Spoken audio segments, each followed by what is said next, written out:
குலதெய்வத்தை வணங்க வேண்டும், இஷ்ட தெய்வத்தை வணங்க வேண்டும். இது தேவதா காரியம். இப்ப தேவதா காரியத்தை செய்யணும்.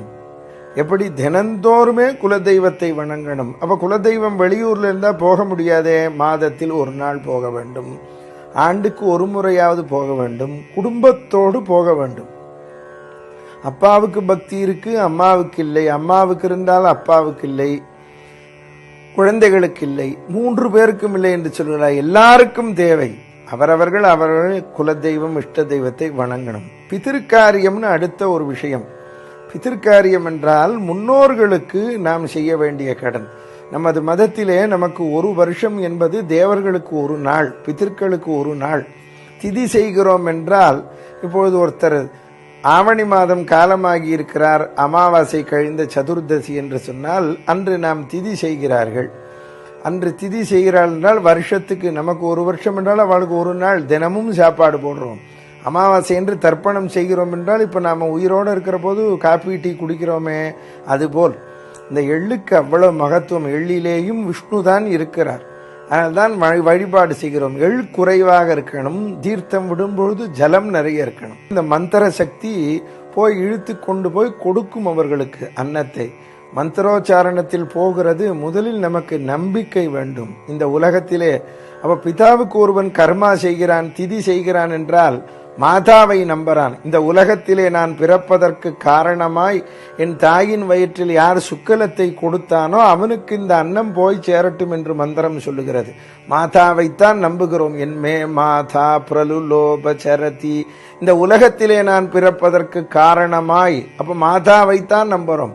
அதுதான் விவேகானந்தர் சொன்னார், mother is god, father is faith. இதில் ஆண்கள் தான் செய்ய வேண்டும், பெண்கள் செய்யக்கூடாதா என்று கேட்கிறார்கள். கூடாது.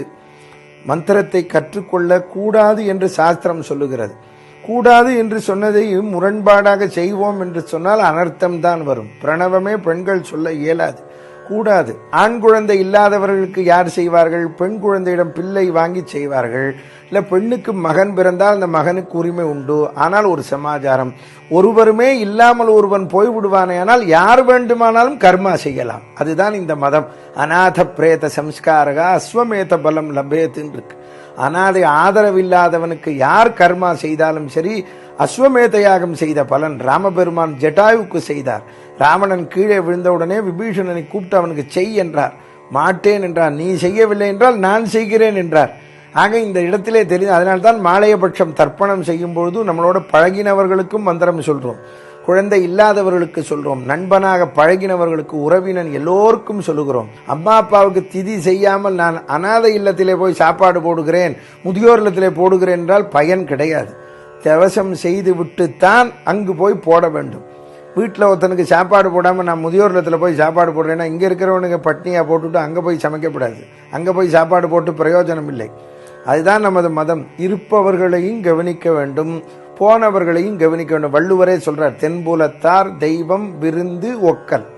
ஆக எல்லாரையும் யட்ச பிரசனத்திலே சொல்லுகிறான். மகாபாரதத்திலே யமதர்மன் கேள்வி கேட்கிறான், முன்னோர்களுக்கு எவனொருவன் கர்மாவை செய்யவில்லையோ அவன் உயிர் இருந்தும் நடைப்பிணம் என சொல்லுகிறான்.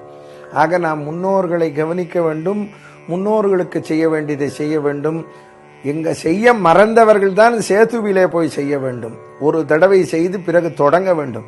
காசியிலே போய் செய்து விட்டால் திரும்ப செய்ய வேண்டாம் என்று கேட்கிறார்கள். அல்ல, காசியிலே போய் போட்டாலும் பிண்டம் போட்டாலும் தவசம் செய்ய வேண்டும். எப்பொழுது உடம்பு முடியாதவர்களுக்குத்தான் விதிவிலக்கு. ஒருத்தனுக்கு உடம்பு முடியல, வருமானம் இல்லை, வசதி இல்லை, அவன் தான் தர்ப்பணமா பண்ணலாம்னு இருக்கு. இப்படி நிறைய சொல்லுகிறார்கள். ஆக திதி செய்ய வேண்டும். திதி செய்ய முடியாதவன் ஒருத்தரை கூப்பிட்டு, வேதம் படித்தவரை கூப்பிட்டு காலலம்பி அவருக்கு வாழைக்காரசி கொடுக்க வேண்டும். அதுவும் முடியாதவர்கள் அமாவாசை தர்ப்பணம் செய்ய வேண்டும். அதுவும் முடியாதவர்கள் கருவேலங்கும் காட்டிற்கு சென்று அந்த முள்ளை கட்டி கொண்டு முன்னோர்களை கூப்பிட வேண்டும். இந்த ரத்தம் கொட்டும். நமக்கு இந்த ரத்தத்தை கொடுத்தது அவர்கள் தானே, அதைத்தான் செய்ய வேண்டும். அப்படி செய்வோமே ஆனால் நாம் உயர்வடைவோம். தெய்வத்தை வணங்குவோம், குலதெய்வத்தை வணங்குவோம், பிதர்களை கொண்டாடுவோம். அப்பொழுது நாம் உயர்வடைவோம் என்று சொல்லி இத்துடன் திருநிறைவு செய்கிறோம்.